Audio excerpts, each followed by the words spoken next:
Nous avons des vastes paroisses. Vous êtes au centre, il y a des communautés qui sont à des milliers de kilomètres. Des communautés que vous visitez peut-être 1, 2, 3 fois l'an, surtout aux approches des grandes fêtes ou pour l'administration de la première communion.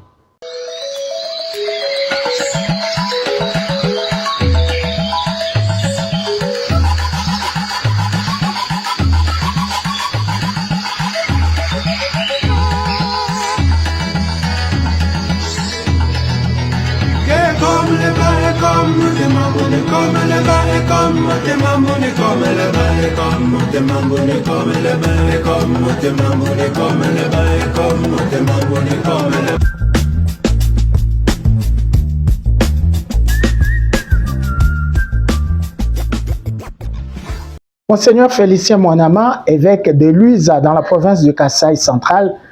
Excellence, voilà 10 ans que vous êtes à la tête de ce diocèse.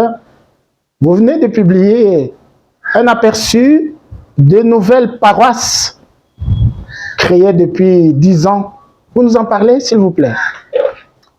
En effet, quand j'ai pris possession du diocèse de Luisa le 23 mars 2014, j'avais fait un état des lieux. Durant mes visites pastorales, il y avait demande de création de nouvelles paroisses.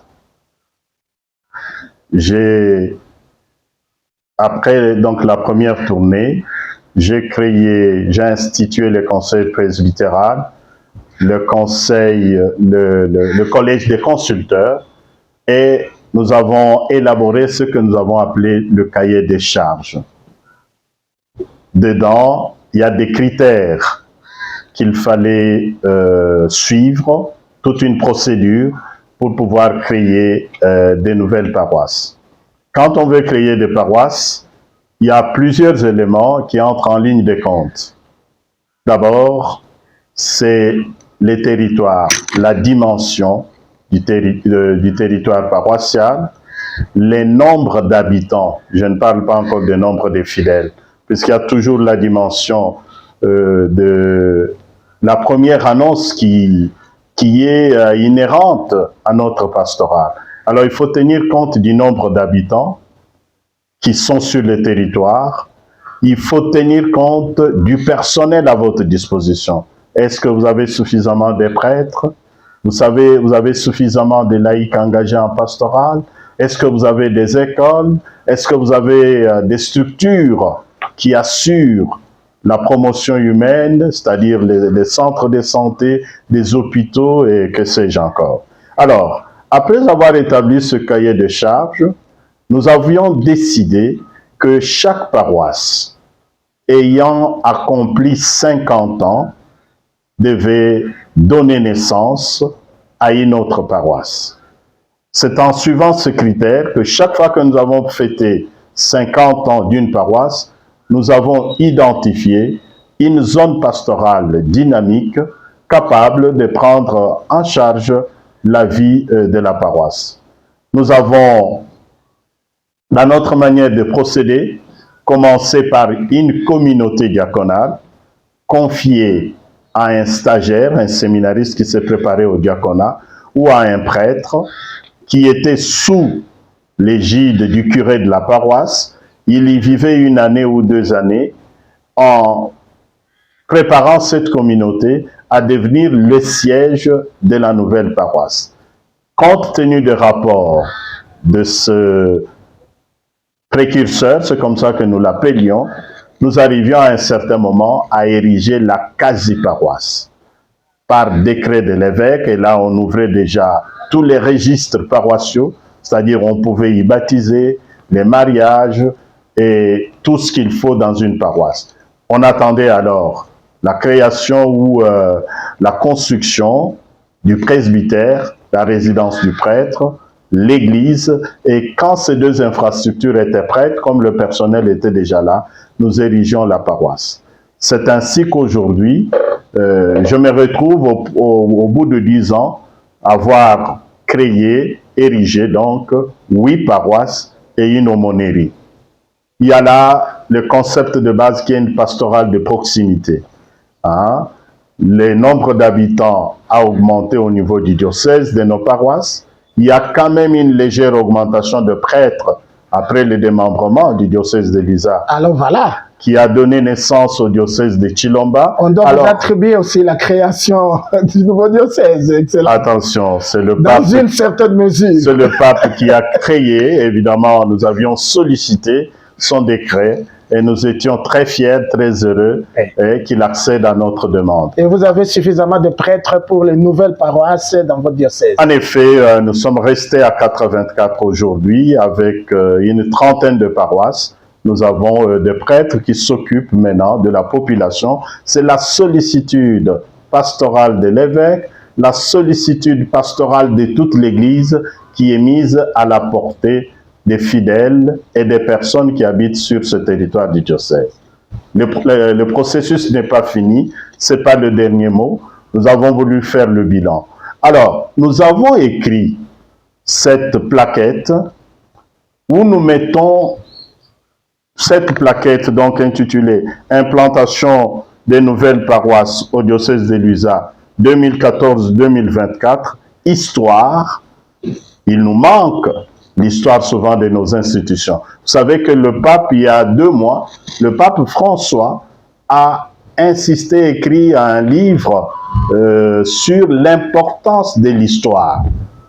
Alors, toutes ces paroisses, au moins, pourront lire l'histoire, comment nous avons commencé, qu'est-ce qui a motivé le choix du lieu, comment nous avons obtenu la concession, et puis la procédure même canonique que nous avons suivie avant de prendre le décret et d'y nommer maintenant les animateurs.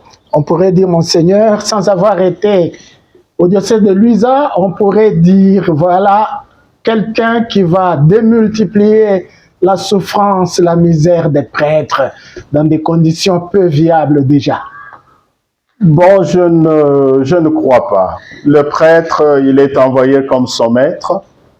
Il est envoyé comme son maître. C'est dans la mesure où il est proche de la population, qu'il est au service de la population, qu'il partage les soucis, les joies et les peines. Je ne veux pas reprendre ici Gaudium et Spes, qu'il est pris en charge.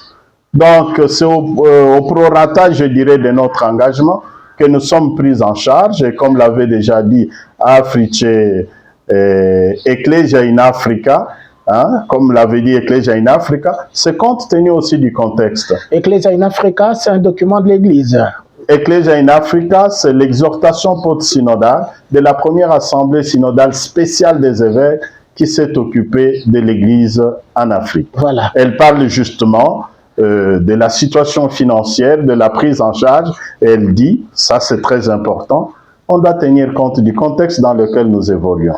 Mais est-ce qu'une paroisse n'est pas le lieu justement de cette prise en charge dans le sens de la prise de conscience accrue par les fidèles, par les chrétiens, d'être Église, d'être membre de l'Église en y participant, justement, en y participant activement? Nous l'avons dit justement dans la procédure, nous avons dit nous commencions par des communautés diaconales.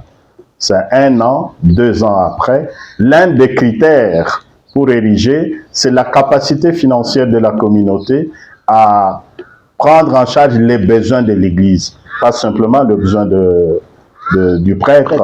Il y a beaucoup plus de besoins que ceux du prêtre. Construire une église. Il s'agit de construire, il s'agit de l'équiper, il s'agit de nourrir le prêtre, il s'agit d'être capable de le faire soigner, d'assurer sa mobilité pour la pastorale, les matières eucharistiques, les livres. Les besoins de l'Église sont immenses. Donc nous avons tenu compte de ça et on doit évoluer compte tenu aussi de l'évolution de la situation socio-économique de notre pays et de notre diocèse. Et les vocations vont venir parce que justement, il y a toutes ces nouvelles paroisses, il y a des enfants qui aimeraient être demain ou que le Seigneur envoie dans ces milieux pour demain. Je vais vous raconter cet épisode qui peut aider à comprendre l'importance de la proximité pastorale. Nous avons des vastes paroisses. Vous êtes au centre, il y a des communautés qui sont à des milliers de kilomètres. Des communautés que vous visitez peut-être 1, 2, 3 fois l'an, surtout aux approches des grandes fêtes ou pour l'administration de la première communion. Je voyageais un jour et dans ma voiture, je me suis arrêté pour prendre quelques confirmants qui faisaient les pieds. Ils allaient à pied pour être confirmés à une trentaine de kilomètres. À pied, c'est-à-dire ils devaient faire 60 kilomètres aller-retour. Ce sont des enfants de 13, 14, 15 ans. Alors, je dis, bon, les plus petits, ceux qui me semblaient faibles, pouvaient monter dans la voiture de l'évêque. Mais, chemin faisant, je remarque qu'il y a une fillette qui touchait la religieuse qui était dans la voiture. Peut-être elle s'est gênée pour toucher l'évêque. Alors la sœur a réagi, dit, mais toi, qu'est-ce que tu veux? Qu'est-ce que tu veux? Dit non, c'est la première fois que moi je m'assois, que je touche une religieuse. Que je touche une religieuse. Et ce geste de l'enfant m'a aidé à comprendre l'importance de ce que j'appelle la proximité pastorale. Souvent nous sonnons sur ce vaste territoire, nous attendons que les gens viennent vers nous. Mais le mandat missionnaire, c'est d'aller jusqu'aux confins de la terre.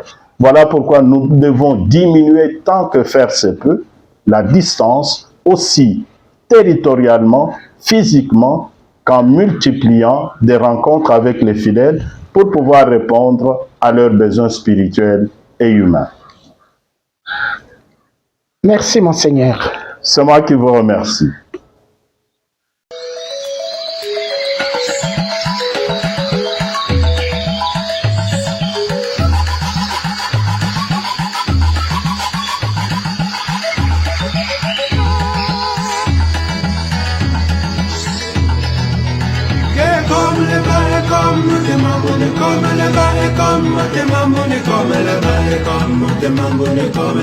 Comme